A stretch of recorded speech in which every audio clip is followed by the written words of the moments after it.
لبيك اللهم لبيك لبيك لا شريك لك لبيك إن الحمد والنعمة لك والملك لا شريك.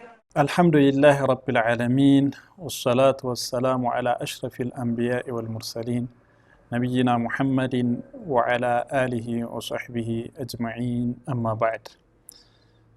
سلا حجنا عمره فصاصم سرعات يتمامرنا ያለነው ከዚህ በፊት በነበረው ክፍል ስለ ኢህራም እንዲሁም ስለ ሚቃት ተነጋግረን ነበር። ኢህራም የሐጅን ስርዓት ለመግባት ወደ ሐጅ ስርዓት ለመግባት መወሰን መንየት ማለት ሲሆን ሚቃት ደግሞ ይሄንን ንያ የምናደርግበት ቦታ እንዲሁም ደግሞ የምናደርግበት ጊዜ መሆኑን አሳልፈን ነበር። ሐጅ ጊዜያቶች አሉት። الحج أشهر معلومات እንዳለው አላህ Subhanahu Wa Ta'ala የሚጀመርበት ኢህራም የሚደረግበት ጊዜ ሸዋል ذو القعدة የذul حجة 10 ቀናት እንዲሁም ደግሞ 5 የሐጅ የሚደረግባቸው ወይም ኢህራም የሚደረግባቸው ሚቃቶች ተመልክተናል። ዛሬ ከምናያቸው ትምህርቶች ውስጥ የመጀመሪያው ኢህራም ከማድረጋችን በፊት መሟላት ያለባቸው ሱና የሆኑ ተግባራት ናቸው። አንደኛው መጽዳት ነው። ያኒ ሻወር መውሰድ ኢህራም ከማድረጋችን በፊት ሻወር መውሰድ ሱና ነው። ነብያችን ሰለላሁ ዐለይሂ ወሰለም ኢህራም ከማድረጋቸው በፊት ሻወር ወስደው ነበር፣ ሙሉ ገላ መታጠብ። ያንን የሚቃት ቦታ ላይ ማድረግ ከተቻለ ሱና ነው። ካልሆነ ቀደም ብለን ታጥበን ተዘጋጅተን መሄድ ይቻላል። ሌላው ኢዛለቱ አልአዛ عن جسمه ሰውነቱ ላይ ያኒ አዛ የሚያደርጉ መጥፎ ጠረን የሚያስከትሉ ነገሮችን እንዲሁም ትርፍ ነገሮችን ማስወገድ። ለምሳሌ ብልት አካባቢ ያለውን ጸጉር ማጽዳት፣ ወከዛሊከ የብብት ጸጉርን መንጨት፣ እንዲሁም ጥፍርን መቁረጥ፣ ጸጉራችንም የበዛ ከሆነ መስተካከል፣ ቀድሞ ቀመስን ያኒ የላይኛው ከንፈር ላይ የሚበቅለውን መቀነስ፣ እነዚህ ነገሮች ማድረግ ሱና ነው። እነዚህ ሁሉ እንግዲህ ሐጅ ውስጥ ከገባን በኋላ የሚከለከሉ ናቸው። ከኢህራም በፊት ግን መሟላት ያለባቸው ሱናዎች ናቸው። በጥቅሉ ነብያችን አለይሂ ሰላቱ ሰላም ሐጅ ጊዜ ባይሆንም በማንኛውም ጊዜ ምን ብሏል? 5 من الفطرة አምስቱ ከፊጥራ ናቸው። ያኒ ሰዎች የተፈጠሩባቸው ኢስላም የሚያበረታታቸው ጽዳቶች ናቸው ማለት ነው። ቀሱ ሻሪቢ ቀድሞ ቀመስን ማሳጠር፣ ወተቅሊሙ الأظفار ጥፍሮችን መቁረጥ፣ ወሐልቁ العانة ብልት አካባቢ ያለውን ጸጉር መላጭ፣ ወአخذ الآباط የብብትን ጸጉር ማንሳት። እነዚህ ነገሮች ማድረግ ሱና። በተለይ ከ40 ቀን ማለፍ የለባቸውም። لما في الحديث الصحيح وقت لنا في الأظفار والشارب وحلق العانة إلى 40 يوما እነዚህን ጸጉርን የብብት አካባቢ ያለውን ጸጉር እንዲሁም የብብትን ጸጉር ወከዛሊከ ጥፍርን መቁረጥ የቀድሞ ቀመስን ማሳጠር በተመለከተ 40 ቀናት ተመድቦልናል ብለዋል። ስለዚህ 40 ቀናት ያኒ በየሳምንቱ ጁምዓ ላይ ማድረግ ሱና ነው። በየሳምንቱ ጁምዓ ማጽዳት፣ ሳያድግ ከቀረ ደግሞ ባደገ ቁጥር ማንሳት ነው። ግን ከረዘመ ከ40 ቀን መርዘም የለበትም። كذلك من السنة التطيب ሽቶ መቀባት ከኢህራም በፊት ይሄም ለባርጎ ከኢህራም በፊት ሽቶ መቀባት ሱና ነው። ነገር ግን ከኢህራም በኋላ ክልክል ከሚደረጉ ነገሮች ነው እና ያለን ኢህራም ካደረግን በኋላ የሚከለከሉ ነገሮችን በሚከተለው እና ያለን ኢንሻአላህ ተዓላ። ግን ከኢህራም በፊት ሽቶ መቀባት ሱና። እንዲሁም ደግሞ ሌላው ሱና ኢርቲዳኡ መላቢስ الإحرام የኢህራምን ልብስ መልበስ። የኢህራም ልብስ ሲባል ማንኛውም ብትን ጨርቅ ማለት ነው። ብትን ዝርግ ጨርቅ ሆኖ አንደኛ ከወገብ በታች የምናሸርጠው፣ ሁለተኛ ከትከሻችን ላይ የምናጣፋው ሽርጥና ኩታ ነገር ማድረግ ማለት ነው። ነገር ግን እነዚህ ልብሶች ንጹህ መሆናቸው ወከዛሊከ ነጭ መሆናቸው የተወደደ። አዲስ መሆኑ ግድ አይደለም። ያኒ ከዚህ በፊት ሐጅ ወይም ዑምራ የተደረገበትን ልብስ ለብሶ አሁንም ማድረግ ምንም ችግር የለውም፣ የሚከለከል አይደለም። ግን ንጹህ መሆን አለበት። ነጭ መሆኑንም ነቢያችን ሰለላሁ ዐለይሂ ወሰለም ኢልበሱ ሚን ቲያቢኩም አልበያድ ወከፊኑ ፊሃ መውታኩም ብሏል። ከልብሳችሁ ነጭ ልብሶችን ልበሱ፣ ሙታንንም በነጭ ልብስ ከፈኑ ብሏል። ይሄ እንግዲህ ሱና። ነገር ግን ወንዶችን የሚመለከት ሽርጥ ማሸረጡ ከዛሊከ ከላይ ኩታ ማድረግ እንዲሁም ነጭ መሆኑ የተወደደ የሚሆነው ለወንዶች ነው። ሴቶች በማንኛውም አይነት ልብስ ጌጥ ያለበትን የሰዎችን አይን የሚስብ አለባበስ ግን መልበስ የለባቸውም። ይሄ በሐጅም ከሐጅም ውጪ የሴቶች የአለባበስ ስርዓት። ነገር ግን ሴቶች የሚከለከሏቸው የአለባበስ ነገር ሁኔታ አለ። እሱም በሚከተለው የምናይ ይሆናል ኢንሻአላሁ ተዓላ። ከዛ ወደ ኢሕራም መግባት እነዚህ ነገሮች አሟልቶ በልቡ የሚያስበውን የሐጅ ስርዓት ከወሰነ በኋላ በምላሱ ደግሞ የወሰነውን ነገር ይናገራል። ያኒ ሙተመቲዕ ከሆነ ለበይከ ዑምረተን ይላል። ሐጅን ብቻ የፈለገ ከሆነ ለበይከ ሐጀን ይላል። ቃሪን ከሆነ ደግሞ ለበይከ ሐጀን ወዑምረተን ይላል። እነዚህ ምን ማለት ናቸው? ሶስት የሐጅ ንሱኮች አሉ። ምንድን ናቸው? የምናያቸው ይሆናል ኢንሻአላሁ ተዓላ። محظورات الإحرام إحرام لي إحرام ካደረግን ጊዜ ጀምሮ እስክንፈታ ድረስ የሚከለከሉ ነገሮች አሉ።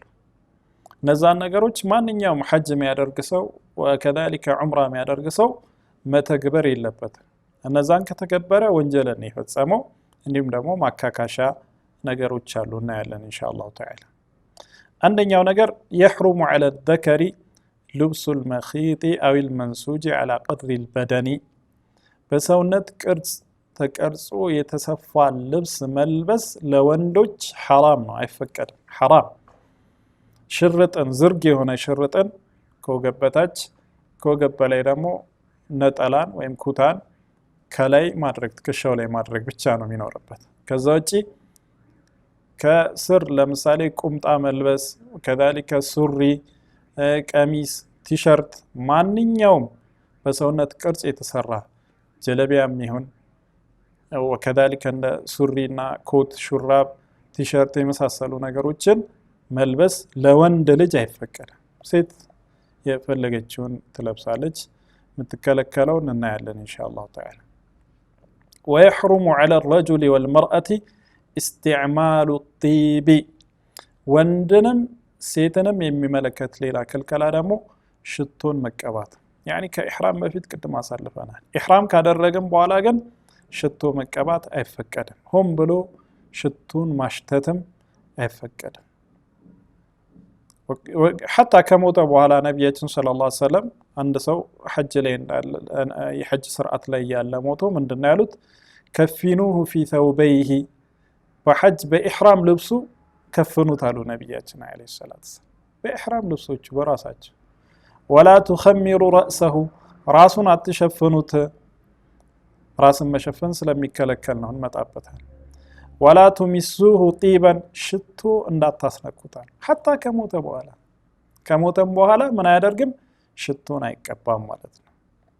فإنه يبعث يوم القيامة ملبيا يوم القيامة لبيك لبيك اللهم لبيك እያለ ነው የሚቀሰቀሰው በዚህ ሁኔታ የሞተ ሰው አለ።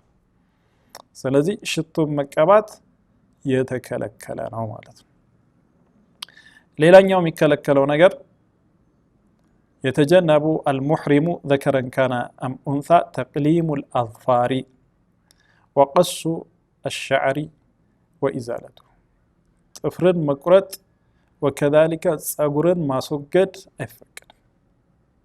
ጥፍርን መቁረጥ ከኢሕራም በፊት ቅድም አሳልፈናል። ኢሕራም ካደረገ በኋላ እስኪፈታ እስኪያጠናቅቅ ድረስ ጥፍርን መቁረጥ አይችልም። ጸጉሩን መቁረጥ አይችልም። ከጺሙም ሆነ ከሰውነት የትኛውም ጸጉር ማንሳት አይችልም። ጸጉር ሲባል አንድ ፍሬ ጸጉር ለምን አይሆንም ማለት ነው። ሆን ብሎ ነጭቶ መንቀል አይፈቀድለትም ማለት ነው። الله سبحانه وتعالى ولا تحلقوا رؤوسكم حتى يبلغ الهدي محله ራሳችሁን እንዳትልጩ የነዳችሁት ከብት የሚታረድበት ጊዜ እስኪደርስ ከታረደ በኋላ ነው የሚላጨው። ከዛ በፊት ግን መላጭ አይፈቀድም፣ ጥፍርን መንካት አይፈቀድም ማለት። እንዲሁም ደግሞ የተጀነቡ المحرم رجلا كان او امرأة قتل الصيد البري የየብስ አውሬን ማደን አይፈቀድም። የየብስ ሲባል የባህር ከሆነ ችግር የለውም ማለት ነው። ባህር ውስጥ የሚኖር እንስሳ ማደን ችግር የለውም። ምድር ላይ መሬት ላይ የሚኖረውን የብስ ላይ የሚኖረውን ማለት ነው ማደን አይፈቀድም። ያ ايها الذين امنوا لا تقتلوا الصيد وانتم حرم ኢህራም ላይ ሆናችሁ ሰይድን አውሬን አታድኑ ብሏል አላህ Subhanahu Wa Ta'ala። ሌላው ሙህሪም የሚከለከለው ምንድነው?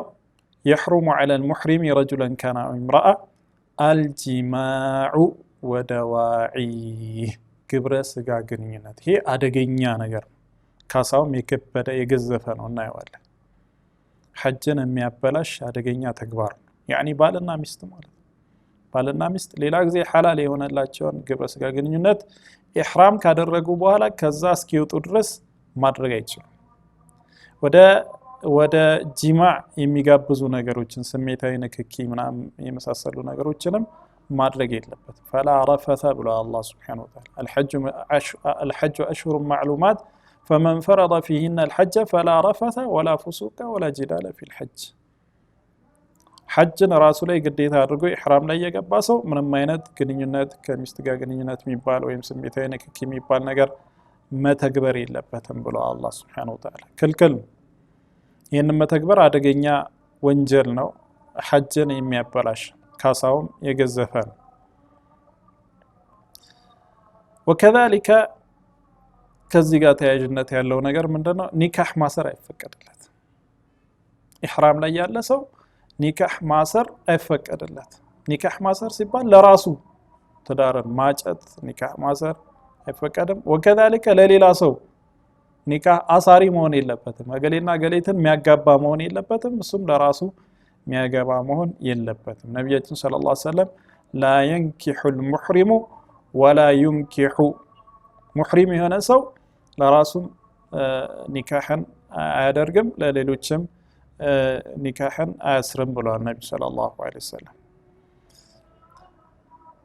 ولا يخطب حتى خطبه ማድረግ አይችልም፣ ሴትም ማጨትም አይችልም። ያኒ በሐጅ አጋጣሚ ወይም በዑምራ አጋጣሚ ጥሩ ሴት አግኝቻለሁ ልጫት ለተዳሪ ጃት ሊድ የሚባል ነገር የለም። የሐጅ ስርዓት ላይ ከነዚህ ሁሉ ጸጥቶ ግንኙነቱን ከአላህ Subhanahu Wa Ta'ala ጋር ብቻ አድርጎ እንዲወጣ ነው የሚፈልገው። ስለዚህ በዚህ አጋጣሚ የሚያደርገው ምንም አይነት ያኒ ኒካህ የለም ማለት ነው፣ ክልክል። كذلك يحرم على الذكر خاصة تغطية رأسه بشيء ملاصق ወንድ ልጅን ብቻ የሚመለከት ክልከላ ነው። እንደነው ጭንቅላቱን ከጭንቅላቱ ጋር በሚነካካ ነገር መሸፈን አይፈቀድለት። ከጭንቅላቱ ጋር በሚነካካ ሲባል ያኒ የማይነካካ ከሆነ ለምሳሌ ጥላ ቢዝ ለፀሐይን ለመከላከል ጥላ ቢዝ ምን ችግር የለው። ኮፍያ ማድረግ አይፈቀድለትም። መጠምጠም፣ ሻል፣ አማኢማ የመሳሰሉትን ጭንቅላቱ ላይ ማድረግ አይፈቀድም ሙህሪም እስከሆነ ድረስ ማለት ነው። ነገር ግን እቃም ቢሸከም ጭንቅላቱ ላይ ሻንጣውን ቢሸከም ችግር የለውም። ይሄ ጭንቅላቱን መሸፈን አይደለም የተፈለገበት፣ እቃ ቢሸከም ችግር የለውም። كذلك በጃንጥላ በመሳሰሉት ነገሮች ዝናብ ካለ ወይም ደግሞ ፀሐዩን ለመከላከል እንደዚህ አይነት ነገር ቢያደርግ ችግር የለውም፣ አይከለከልም። ይሄ ታዲያ ወንዶችን ብቻ የሚመለከት ሴቶችን አይመለከትም። የቅድሙ ሐዲስ ላይ ነብያችን ሰለላሁ ዐለይሂ ወሰለም ኢህራም ላይ ያለውን የሞተ ሰውን በተመለከተ ምን አሉ? لا تخمروا رأسه ራሱን አትሸፍኑት አሉ። ይሄ ከሞተም በኋላ የሚቀጥል ኢህራም ላይ ያለ ሰው በህይወት እያለ ከኢህራም እስኪፈታ ጭንቅላቱን መሸፈን የለበትም። ከሞተ ሲከፈን ጭንቅላቱ መሸፈን የለበትም፣ ክፍት መደረግ አለበት። የውመል ቂያማ ለበይክ እያለ ስለሚቀሰቀስ ማለት ነው። ይሄ ወንዶችን ብቻ የሚመለከት ሲሆን ሴቶችን ብቻ የሚመለከት ደግሞ ሴት ኒቃብና ጓንት ማድረግ አይፈቀድላት። ኒቃብ ማለት ፊቷን የምትሸፍንበት በፊት ቅርጽ የተሰራ አይንን የሚያወጣ የፊት ልባስ ነው። ያንን መልበስ አትችልም። ነገር ግን ፊቷን የምትሸፍን ሴት ሐጅ ላይ ምን ታደርግ የሚለው ላይ ብዙ ዑለሞች እንደመረጡት ከኒቃብ ውጪ በሆነ ለምሳሌ በሻርቧ በመሳሰሉት ብትሸፍን ችግር የለም። አጅነቢ በሚኖር ሰዓት ያንን ብታደርግ አይሻ ረዲየላሁ ዐንሃ ፊታቸውን ይገልጹና አጅነቢ ወንዶች ሲመጡ ከላይ በነበረው ልብሳቸው ይሸፍኑ ነበር፣ ኢህራም ላይ ሆነው ማለት ነው። ስለዚህ በዚህ መልኩ ቢሸፍኑ ችግር የለውም። ሌሎች ደግሞ ፊቷን ግልጽ ማድረግ እና ያለባት ይላሉ ኢህራም ላይ እስከሆነች ድረስ። ነገር ግን ኒቃብን ግን መልበስ የለባትም ነቢያችን ሰለላሁ ዐለይሂ ወሰለም የከለከሉት። ወከዛሊከ ጓንት እጇን የምታስገባበትን የጣት ቅርጽ ያለውን ልብስ መልበስ የለባትም። እጇን መሸፈን ከፈለገች በልብሶች ውስጥ መክተት ትችላለች እንጂ ይህንን መልበስ አይፈቀድላትም ማለት ነው። ከነዚህ አንዱን የፈጸመ ያኒ በምክንያት ሊሆን ይችላል። ለምሳሌ ጸጉሩን መላጭ ካለበት ጸጉሩ ላይ እንደ ቅማል የመሳሰሉ ነገሮች ገጥሞት ጸጉሩን ማንሳት ካለበት ከዕብ ኢብኑ ዑጅራ ነቢያችን ሰለላሁ ዐለይሂ ወሰለም ቅማል በጣም በዝቶበት ጸጉሩን እንዲላጭ ፈቅደውለታል። ከዛ ግን እንዲያርድ አዘውታል። በግ ማረድ ይኖርበታል ማለት ነው። ከነዚህ ነገሮች ውስጥ ከአውሬ ማደንና ጂማዕ ግብረ ስጋ ግንኙነት ከመፈጸም ውጭ ያሉትን የተዳፈረ ሰው ምን ያደርጋል? ፊድያ ያደርጋል። ፊድየቱል አዛም ይባላል። ፈፊድየቱን ሚን ሲያሚን አው ሰደቀቲን አው ኑሱክ ብለው አላህ ሱብሓነሁ ወተዓላ። ነገር ግን ያጠፋው ጥፋት ግብረ ስጋ ግንኙነት ከሆነስ ግብረ ስጋ ግንኙነት ያደረገ ሰው ሐጁ ባጢል ይሆናል።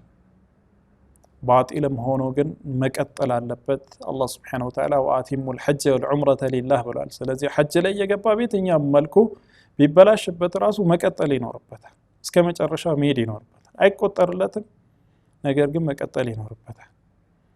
ሁለተኛ በሚቀጥለው ዓመት ምን ማድረግ አለበት? ቀራ መፈጸም ይኖርበታል። ያበላሸውን ሐጅ በሚቀጥለው ዓመት ቀራ መፈጸም ይኖርበታል። ሶስተኛው ነገር ደግሞ ግመል ማረድ ይኖርበታል። ግመል ማረድ እና ለመካ ምስኪኖች መመገብ ይኖርበታል። ይሄ እንግዲህ ጂማዕን የተመለከተ። ሌላው ደግሞ አደንን ያደነ ከሆነ አውሬን ያደነ ከሆነ በአሁኑ ሰዓት እንኳን ብዙ እንደዚህ አይነት ነገር ላይኖር ይችላል። ዞሮ ዞሮ ኢህራም ካደረገ በኋላ እዛው ኢህራም ላይ ባለበት ሁኔታ በየትኛውም አጋጣሚ አውሬን ያደነ ከሆነ አላህ ሱብሓነሁ ወተዓላ እንዳለው አምሳያውን ያደነውን አውሬ አምሳያውን ምን ማድረግ አለበት? ሰደቃ መለገስ ይኖርበታል። አምሳያ የሚባለው አንደኛ ሱሐቦች አምሳያ ብለው ተናገሩት አለ፣ ለአውሬዎች አምሳያ የጠቀሱት አለ። ካልሆነ ደግሞ ዘወይ አድል ሚና ከኛ ሁለት ታማኝ ሁለት ለምሳሌ ዓሊሞች የፈረዱት የዚህ አምሳያ ይሄ ነው ብለው ያሉትን ካሳ መካስ ይኖርበታል ማለት ነው። ኢንሻአላህ ተዓላ ለዚህ ተጨማሪ ማብራሪያ ወደፊት ይመጣል። እነዚህን አንድ ሰው ኢህራም ላይ ከገባ በኋላ መታቀብ ይኖርበታል ከኢህራሙ እስኪፈታ ድረስ። ማለትም ከኢህራም መፈታት ማለት 10ኛው ቀን የውሙል ሐጅ አልአክበር የሚባለው ቀን የሚሰሩ ስራዎች አሉ። እነዚህ ስራዎች ለኢህራም የሚፈታባቸው ስራዎች ዋና ዋና ስራዎች 3 ናቸው። ከነዚህ 3 ስራዎች ሁለቱን የፈጸመ ከሆነ ተሐሉል አልአወል ወይም ተሐሉል አስሱግራ ትንሹን መፈታት ተፈታ ይባላል። ሁለት ነገሮችን ፈጽሞ እንደሆነ 3ቱንም አጠቃለው የፈጸመ ከሆነ ትልቁን መፈታት ተፈታ ይባላል። ምን ማለት ነው? ትንሹን መፈታት ተፈታ ማለት ሁሉን ነገር ልብስ መልበስ ይችላል፣ አውሬ ማደን ይችላል፣ ጸጉሩን መንካት፣ ጥፍሩን መንካት ሁሉንም ይችላል። ማይችለው አንድ ነገር ብቻ ነው። ትንሹን ፍች ከተፈታ አንድ ነገር ብቻ አይችልም። እሱም ከባለቤቱ ጋር ግብረ ስጋ ግንኙነትን ማድረግ አይፈቀድለትም። ትልቁን ፍች ሲፈታ ግን ግብረ ስጋ ግንኙነትን ማድረግ ይችላል፣ ሁሉን ነገር ማድረግ ይፈቀድለታል። ታዲያ እነዚህ ስራዎች የውሙል ሐጅ አልአክበር የሚሰሩ ስራዎች አንደኛ ጀምረቱል አቀባ ላይ የሚወረወር ጠጠር ነው። 7 ጠጠሮች ይወረወራሉ። እንመጣበታለን ኢንሻአላህ ተዓላ። ሌላኛው ነገር ጸጉሩን መላጭ ነው። እንዲሁም ደግሞ ጠዋፍ አልኢፋዳ ጠዋፍ አልኢፋዳ ሰዒ ካላደረገም ሰዒም ጭምር ነው። ወደፊት ዝርዝሩን እንመጣበታለን ኢንሻአላህ። እነዚህ ሶስት ስራዎች ከሁሉ ነገር እንዲፈታ ያደርጋል። የተከለከሉ ነገሮች እንዲፈቀዱለት ያደርጋሉ። ነገር ግን ከሶስት ስራዎች ሁለቱን ብቻ የሰራ ከሆነ ትንሹን መፈታት ተፈታ ይባላል። ታዲያ እስከዚህ ጊዜ ድረስ እነዚህ የተከለከሉ ነገሮችን መፈጸም አይፈቀድለትም ማለት ነው።